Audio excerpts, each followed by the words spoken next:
ये 8 सवाल और इन पर आए राय अरविंद केजरीवाल के बारे में यह बताती है कि उनको लेकर लोग सोचते क्या है।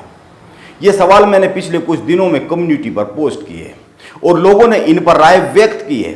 आइए मैं एक एक कर सवाल और उन पर आई राय के बारे में बात करता हूं। पहला सवाल, क्या दिल्ली सरकार को लेकर लाया गया अध्यादेश केंद्र सरकार को वापस लेना चाहिए? 64% ने नहीं में जवाब दिया है और बस 33% ने हाँ में राय व्यक्त की है।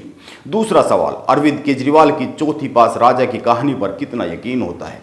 यह कहानी वो नरेंद्र मोदी के संदर्भ में सुनाते हैं, कई बार सुना चुके हैं। 61% का कहना है कि बिल्कुल यकीन नहीं होता है, केवल 28% का कहना है कि पूरा यकीन होता है। अब तीसरा सवाल, क्या अध्यादेश पर पूरे विपक्ष को केजरीवाल के साथ आ जाना चाहिए? 70% ने कहा है साथ नहीं आना चाहिए और केवल 29% ने कहा है कि हाँ साथ आ जाना चाहिए। अब चौथा सवाल, क्या अरविंद केजरीवाल विपक्ष की एकता में बड़ी बाधा साबित होंगे? इस सवाल पर तो कमाल की राय आई है। 89% लोगों का मानना है कि वो विपक्ष की एकता में बड़ी बाधा साबित होंगे और केवल 9% लोगों का कहना है कि बाधा साबित नहीं होंगे। अब पांचवा सवाल, राहुल गांधी, अरविंद केजरीवाल और ममता बनर्जी में से विपक्ष की एकता में सबसे बड़ी बाधा कौन साबित होगा? 79% ने कहा अरविंद केजरीवाल और केवल 15% ने राहुल गांधी और 9% ने ममता बनर्जी को बड़ी बाधा माना है। अब छठा सवाल, अरविंद केजरीवाल विपक्षी एकता से अलग हो रहे हैं, क्या विपक्ष को केजरीवाल के दबाव में आना चाहिए? 80% ने कहा कि दबाव में नहीं आना चाहिए और केवल 20% ने कहा हाँ दबाव में आना चाहिए। अब सातवां सवाल, विपक्षी एकता में सबसे बड़ी चुनौती कौन है?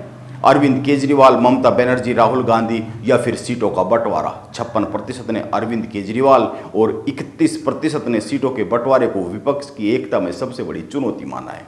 अब आखिरी और 8वें सवाल की बात करें तो सवाल यह था कि पटना की बैठक के बाद अरविंद केजरीवाल की राजनीतिक गतिविधियों को लेकर क्या कहा जा सकता है। शुरुआत के कुछ ही समय में 63% लोगों का मानना है कि अरविंद केजरीवाल फंसे हुए हैं और वो दबाव की राजनीति पर उतर आए हैं। 30% मानते हैं कि वो बीजेपी को लाभ पहुंचाने के लिए काम करने लगे हैं। ये 8 सवाल थे और आपने देखा ही होगा कई सवाल तो जैसा कि मैंने कहा उनको घुमा फिराकर अलग अलग तरीके से पूछा गया, लेकिन सवाल वो एक ही था।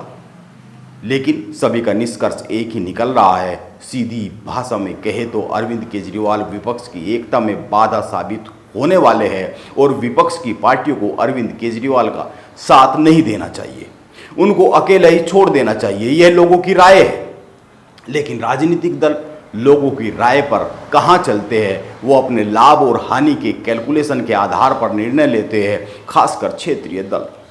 इसीलिए देखना होगा कि विपक्ष की एकता की यह धुंध जो दिखाई दे रही है ये कितने दिनों तक टिकी रहने वाली है। नमस्कार, मैं योगेश राणा, आप बने रहे मेरे साथ।